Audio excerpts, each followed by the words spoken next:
Elettiin elokuun 14. päivän aamua vuonna 1965. Nastolan ja Orimattilan rajamailla sumuisen loppukesän aamun rauhaa häiritsi matalataajuuksinen jyrinä, joka sai Uudenkylän asevarikon keskuksena olevan Terrikallion laen vapisemaan.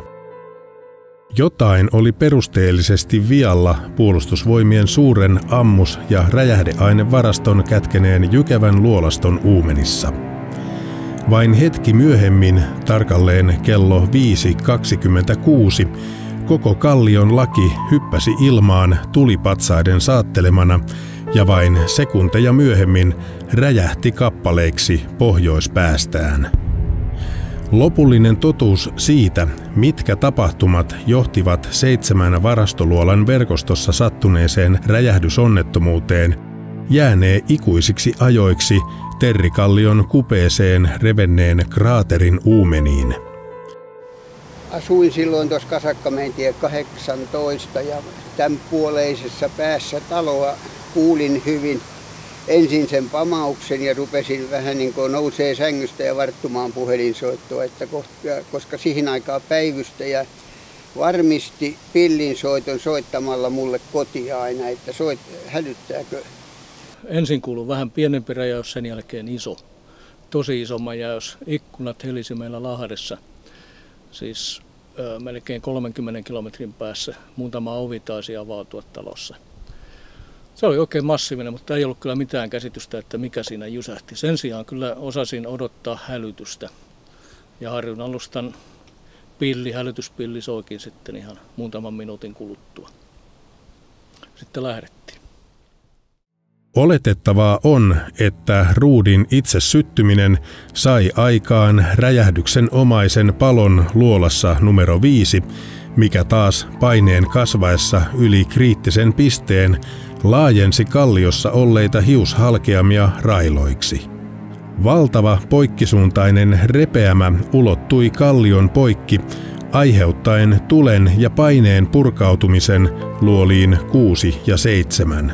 Muutaman sekunnin päästä tapahtui valtava räjähdyssarja, joka pirstoi yli 100 metriä halkaisijaltaan olevan ja noin 30 metriä syvän kraaterin sekä lennätti lohkareita ja kivimurskaa varuskunta-alueelle ja Kuivannon maantien toisella puolella sijainneiden talojen päälle.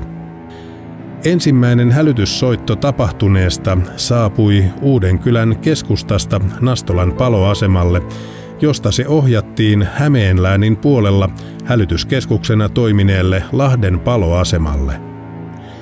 Orimattilan virkaa tekevä palopäällikkö Veijo Romppanen kuvaa raportissaan ajomatkaa kohteeseen seuraavalla tavalla. Ollessamme matkanneet asemapaikaltamme noin 10 kilometriä niin kutsutun Letkumäen päälle tuli vastaamme noki ja pölypilvi, mikä pimensi automme ikkunat rajoittaen näkyvyyden olemattomiin. Me tultiin sinne, mä muistan elävästi, mä ajettiin Vakinaisen ohi Villähteellä. Sieltä meni Vakinaisen 2 ja siinä oli 3 miestä. Ja ne sanoi meille, että teillä on pojat parempi peli, antaa mennä vaan. Ja me ajettiin ohi, sitten kun me tultiin sinne niin pitkälle kun tietä pitkin pääsi, niin Uudenkylän VPK:n paloauto oli tiellä poikettain. Siellä oli niitä poikia. Ne tavallaan me jouduttiin pysähtymään siihen. Saapuessamme Kuivannon kylään näin mustat savupatsaat nousevan kohden taivasta, kuin myös talojen ikkunoiden olevan särkyneet. Alkoi ennakko-olettamukset saada vahvistusta räjähdyksen voimasta.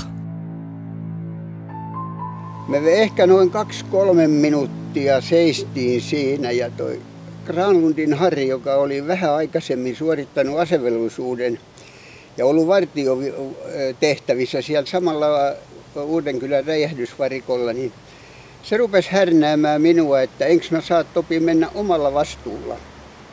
Että mä lähden katsomaan, kuinka pojille on käynyt, että siellä täytyy olla poikia. No minä heräsin niin kuin siinä sitten. Siinä oli jatkuva pauke ja sellainen kolina, kun siellä räjähteli. Ja mä sitten sanoin porukalle, että nyt lähdetään omalla vastuulla, että lähtekää kuka haluaa. Sitten minä sanon, että minä olen tänne tullut auttamaan, pelastamaan, että minä olen poikamies, että ei mulla ole mitään väliä, vaikka menen niin, että minä lähden ainakin. Ja minä läksin, ei Koskinen kieltänyt, mutta sitten kun minä katsoin taakkeni, niin ne tuli, niin kuin 100 metrin päässä tuli minusta, lähti ja tulemaan. Siinä paikalle saapuessa sitten tuolla tämän räjähdysalueen pohjoispäässä mielenkiinto kohdistui siihen vaan, että miltä tämä näytti. En muista, että mitä siinä varsinaisesti ajattelin. Mä luulisin, että, ja olikin sillä tavoin, että ajatukset kulkivat siihen suuntaan, että mitä tässä pitäisi oikein tehdä ja mitä täällä loppujen lopuksi on tapahtunut. Siitä ei ollut kyllä mitään epäselvää, että tapahtunut oli, koska ilmassa lenteli isoja kallionkappaleita ja vähän pienempiäkin. Ensimmäisenä tien laidalla tuli vastaan 3 pahoin vaurioitunutta siviilitaloa. Talot kuuluivat Atte ja Eimi Paloselle sekä maanviljelijä Jouhi Lahdelle. Palokunnan päällikkö Toivo Koskinen jakoi ryhmän 3 partioon, 1 kuhunkin taloon. Puolen kilometrin päässä sijainneissa Palosen veljesten taloissa menehtyivät 22-vuotias mies ja 6-vuotias poika. No kato, siinä oli 3 taloa. Mä sitten lehdestä luin Palosen taloja ja mä jaoin sitten sitä porukkaa siltä. Sinne meni vissiin pari miestä siihen ensimmäiseen taloon. Ja ne oli siellä vaan sitten yrittänyt ihmisiä lähteä pois. Seuraavaankin taloon meni vissiin pari. Ja meitä oli sitten 3, Sihvosen Juha, Granlundin Harri ja minä. Ja me mentiin sinne viimeiseen pään taloon, joka on lähempänä räjähdysonnettomuutta. Se oli ainakin Palosen talo. No sitten toiselle Palosen talolle, niin siihen oli jo tämä kallio. Oli niin kuin pikkusen reuna, oli siihen sattunut ja se talo oli kokonaan kasassa. Ja se 42 syntynyt Palosen poika oli kynnyksellä ja siinä oli sellainen vajaa kuution kivi tullut, joka tappoi sen.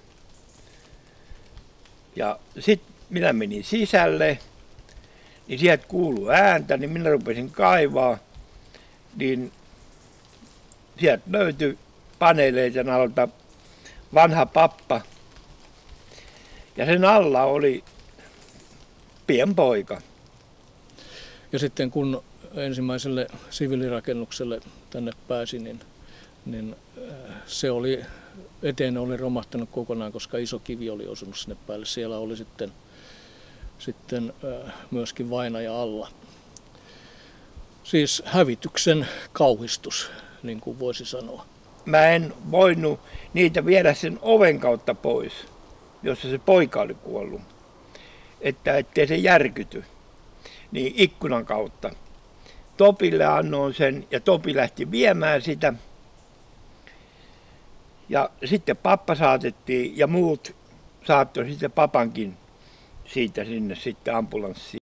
Mä kyselin siltä pojat, mutta mitään vastauksia en saanut, niin mä sanoin näille Harrille ja Juhalle, että minä lähden viemään että eiköhän sinne ole jo ambulanssi tullut, koska meille oli ilmoitettu, että ambulanssi on tulossa. Ja se oli vielä tuttu mies, joka sitä ajoi meidän kasvattia, toi Raunion Raimo. Ja mä juoksin sen poika sylissä sitten, siitä oli sellainen vajaa kilometri autolla. Mä vielä pari kertaa jouduin vetämään maihin, kun tuli aika lähelle niitä kiviä. Ja sanoin Rauniolle, että viettää muita uhria, ei tähän hätään tule, mutta lähetään lisää ambulanssia, että me ollaan alussa vasta.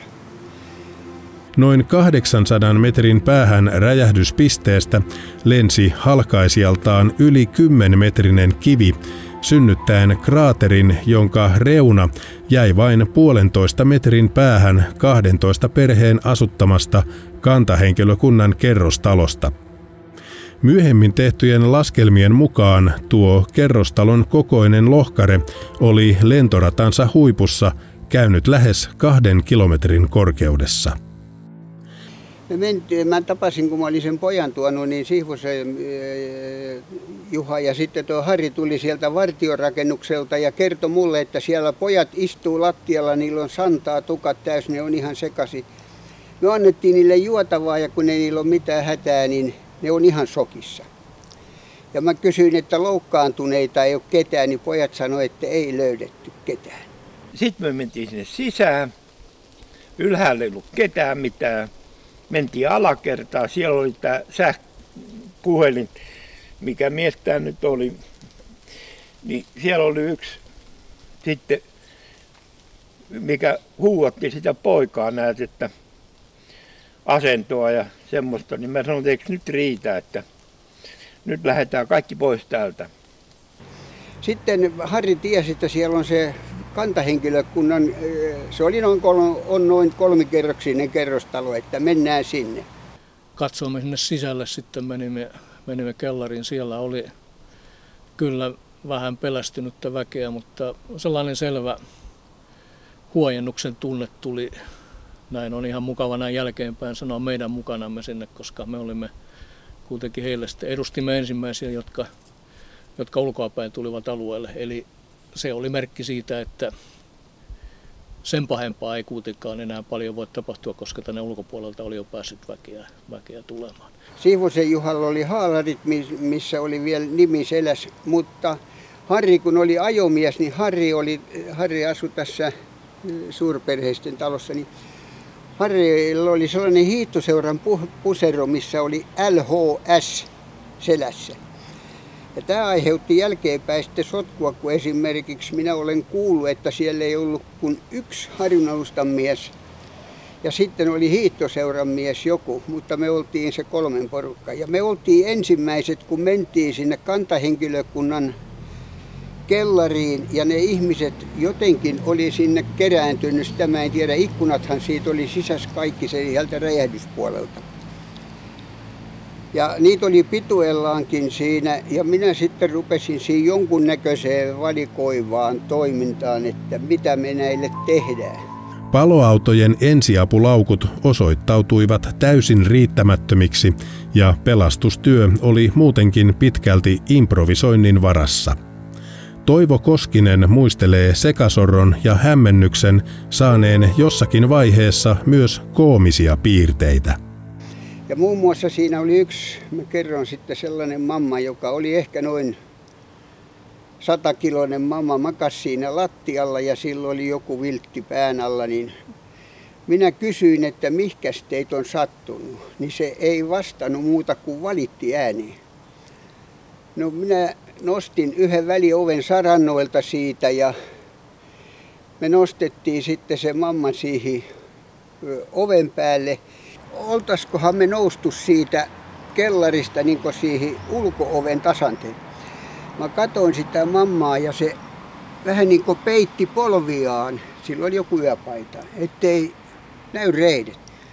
Se oli mulle liikaa, niin mä kysyin, että mihkäs sua on sattunut. En mä tiedä, se sanoi. Ja jotenkin mä aika ehkä pahallakin äänellä sanoin, että no nouse ylös. Se mamma nousi ylös ja se olisi mennyt ovesta ulos, mutta yksi ei kävi sitä kiinni. Siitä ei ollut sattunut mihinkään. Se oli shokissa.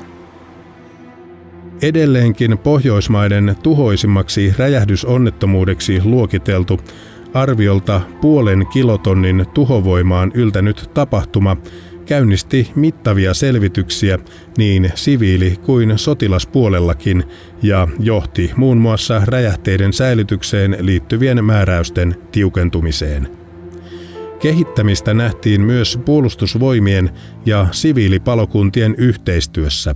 Olen monessa koulutustilaisuudessa palannut niihin. En siinä mielessä, että mä saisin jollekin pikkusenkin kertoa, mitä me tehtiin, vaan mitä me ei osattu tehdä. Ja mä olen sitä painostanut, että vaikka Harjunalustallakin oli hälytyksiä paljon, jopa 8 eri kunnan alueella siihen aikaan vuosittain. Ja meillä oli kokemusta, meidät hälytettiin vasta, kun oli todellinen hätä, tulipalo. Kokemusta oli, mutta tämä oli niin järkyttävä tapaus. Ja nyt oikeastaan vasta kun tuolla Luolastossa kävimme äsken, vasta nyt tässä vähitellen on paljastunut, että niin kuin itsellekin, että miten isosta jutusta loppujen lopuksi oli kysymys. Että se meidän näkökulmammehan oli vaan tällainen hyvin pinnallinen. Olimme tuossa maanpinnalla, vaikkakin varsin perusteellisesti tuhoutuneessa ympäristössä näitä tutkimustöitä ja sitten pelastustöitä tekemässä. Ja no olihan se tietysti nuorelle miehelle myöskin jännää, vaikkei sitäkään tullut siinä ajateltua. Mulle se on ihan sama, että en mä niinku sitä mitään osannut pelätä enkä mitään. Mutta minä vaan yritin sen pelastaa, mikä mulla oli tarkoituskin ja mitä voi tehdä. Sen mä muistan, että monena yönä sen jälkeen niin minä kannoin ja kaaduin sen pojan kanssa ja heräsin siihen, että oli ne niin järkyttäviä mulle, mutta muistakaa, mä sanon, että mä olin joku vähän 28 syntyneenä, hyvin nuori mies, kokemusta oli vähän.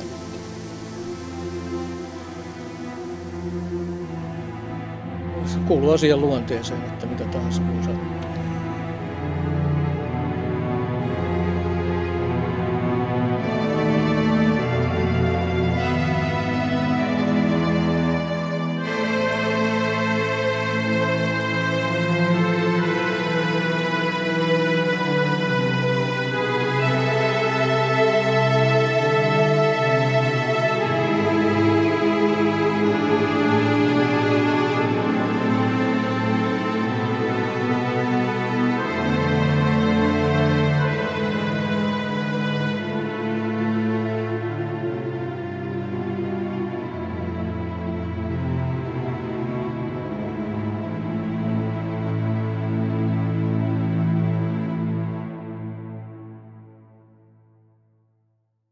Vähän ajan päästä mä pääsin lääkärin kanssa puhelimeen ja mä sanoin, että mä olen sellainen Koskinen, joka kannoo sitä poikaa, että kysyin ensimmäiseksi, että jäikö se eloon. Se nauroi mulle puhelimeen ja sanoi, joo, kyllä se elää.